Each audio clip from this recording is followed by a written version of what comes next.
택배 노동자가 또 숨졌습니다. 지난 12일이었는데요. 회사는 과로사가 아니라고 주장을 하지만 사망 전 새벽 4시쯤 너무 힘들다는 문자를 남겨서 과로사 아니냐 이런 이야기가 계속 나오고 있죠. 대책이 좀 마련이 돼야 될 것 같은데요. 정부도 뭐 특별 감독에 나섰다고 하는데 어떤 대책을 세울 수 있는 건지 이분 연결해서 같이 이야기 나눠보겠습니다. 우리 사회의 을들을 위한 기구라고 아마 설명을 드리는 게 맞을 것 같습니다. 더불어민주당 안에 을지로위원회가 있는데요. 그 을지로위원회 위원장을 맡고 있는 진성준 의원 전화로 만나보겠습니다. 나와 계시죠? 네, 안녕하세요. 네, 안녕하세요. 올해 들어서만 지금 택배 노동자 사망 사건이 10번째 지금 발생을 했거든요. 이 정도면 좀 상당히 좀 심각하다고 봐야 될 것 같은데 정부가 지금 현장 긴급 점검을 실시를 한다고 하는데 어떤 것들을 주로 점검하게 되는 겁니까?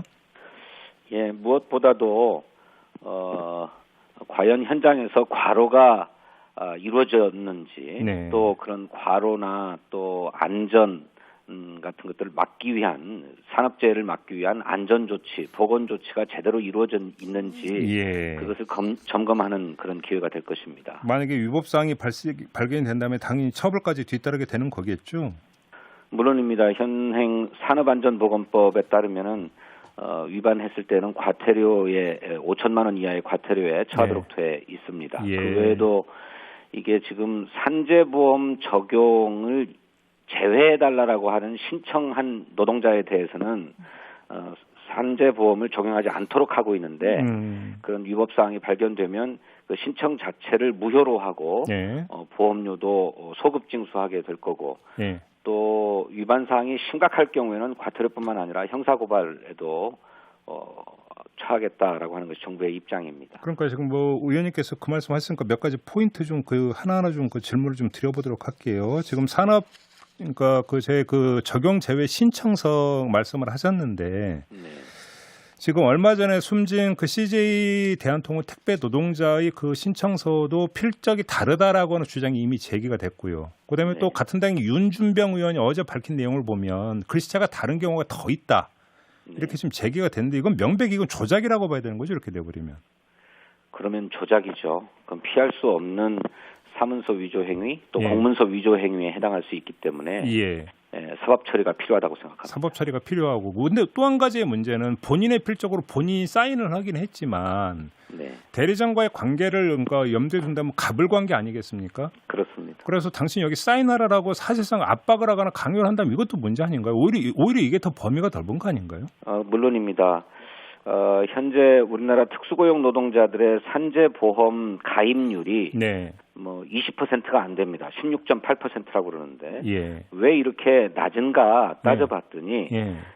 노동자들 스스로가 자발적으로 제외해달라고 한 게 아니라 사업주의 유도나 강요에 의해서 그렇게 예외 신청을 했다는 게 더 많다는 거예요. 그러니까요. 그것이 예. 입법조사처나 근로복지공단의 실태조사 결과로 밝혀졌기 때문에 예. 이 점에 있어서는 각별한 대책이 필요하다고 생각합니다.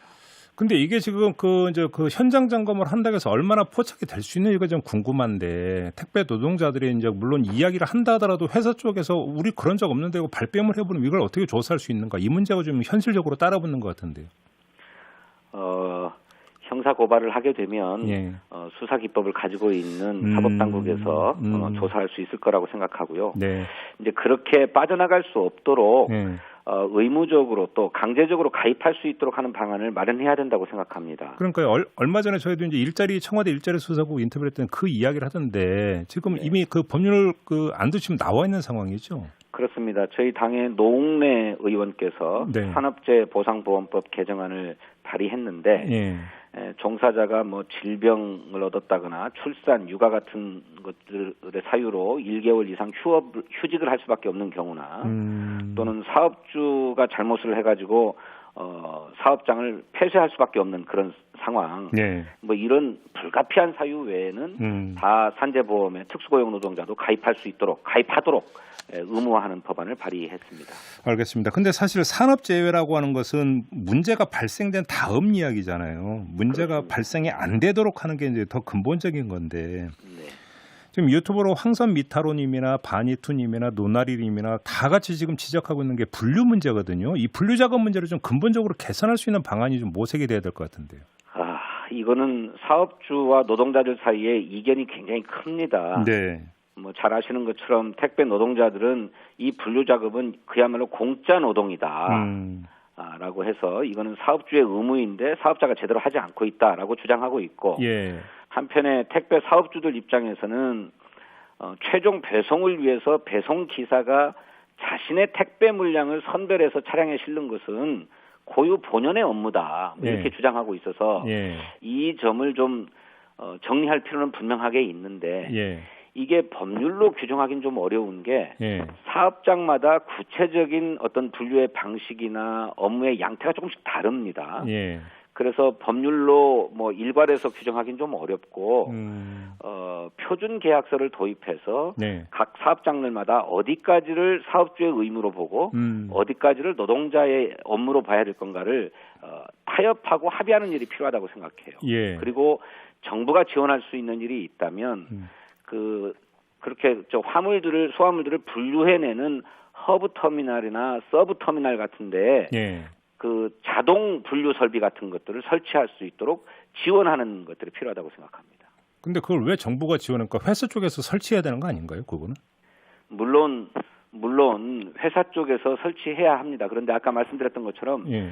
회사의 입장에서는 이거는 택배 노동자들의 업무다라고 주장하는 측면이 있기 때문에 또 이제 막 출발하는 그 택배 사업이 뭐 연평균 성장률이 굉장히 많이 뛰어오르고 있지 않습니까? 네. 그런 데서 미처 다 못 따라가는 측면도 있는 것 같습니다. 그리고 그런 설비를 사업주의 부담으로 다 할 경우에는 택배 운송료가 또 비싸질 수밖에 없잖아요. 네. 그러니까 이런 점들도 감안해서 할 수 있다면 정부가 지원할 수 있는 근거도 마련해야 되겠다라고 하는 생각이. 결국 회사 쪽에 이제 그런 부담을 전부 다 이제 안기면은 결국은 택배료가 인상이 돼서 소비자 부담으로 간다. 이제 정부의 고민이 여기에 있다라는 말씀이신 거죠. 네. 그 참 어려운 문제이긴 한데요. 자, 이 최저 배달료나 안전 재발료 얘기가 나오는데 이건 무슨 이야기입니까? 예, 그러니까 어쨌든 택배 노동자들이 이 화물을 배송함으로써 당신들의 이를테면 급여를 챙겨가는 판인데, 그렇죠. 그러니까 하나라도 더 많이 배송하려고 하다 보면 뭐 교통 신호도 지키기 어렵고 뭐 안전 배송하기도 어렵고 이러다 보니까 목숨을 걸고 운송 작업을 해야 되는 문제가 생기잖아요. 네. 그러니 운송의 단가를 조금 높일 필요가 있다라고 하는 겁니다. 그런데에 최소한 안전을 위해서는 이런 정도의 요금은 좀 보장돼야 된다라고 하는 요구를 하고 있는 거죠. 그렇죠. 보니까 화물 운송료의 박스당 단가가 점점 떨어지고 있어요. 또 경쟁이 이제 심해지다 보니까 어떻게 하면 운송료를 낮출 건가 하는 차원에서 발생하는 건데 소비자를 위해서는 이것이 나쁜 것은 아니죠. 그렇겠죠. 하지만 가면 갈수록 뭐랄까요, 이렇게 인터넷을 이용한 그 상품 구매라든지 또 코로나 때문에 어떤 비대면 구매 같은 것들이 점점 늘어나고 있기 때문에 이 문제에 대해서도 소비자의 이해가 또 필요한 대목이라고 생각합니다. 그렇죠. 근데 바로 그렇게 된다면 이걸 시장 논리에만 맡겨서는 그러니까 해결책이 안 나온다는 이야기로 가는데 중간 결론은 그렇습니다. 그러면 결국은 당국이 나서갖고 일정하게 시장을 규율을 해야 되는 거고 그거의 가장 핵심적인 방법이 결국은 표준계약서 아니겠습니까? 네네. 지금 공정거래위원회가 좀 나서야 되는 거 아닌가요?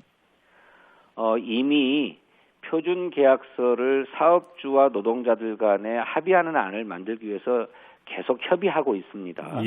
그리고 이 표준계약서의 근거가 될 수 있는 생활물류 산업 서비스 산업 기본법, 생활물류법이라고 부르죠. 생활물류 서비스 산업 기본법을 제정하려고 이건 노사 간에 또 정부도 합의를 해서 발의를 한 상황인데 이 생활물류법이 국회에서 이번 정기국회 내에서 좀 처리가 되도록 하고 또 그 생활물류법에서 제시하고 있는 표준계약서가 모든 사업장과 노동자들에게 적용되도록 하는 노력이 필요하다고 생각합니다. 그런데 지금 말씀해 주신 바로 그 법에 표준계약서 이야기가 있는 건 아는데요. 근데 이게 강제사항이 아니라 지금 권고사항으로 되어 있다면서요.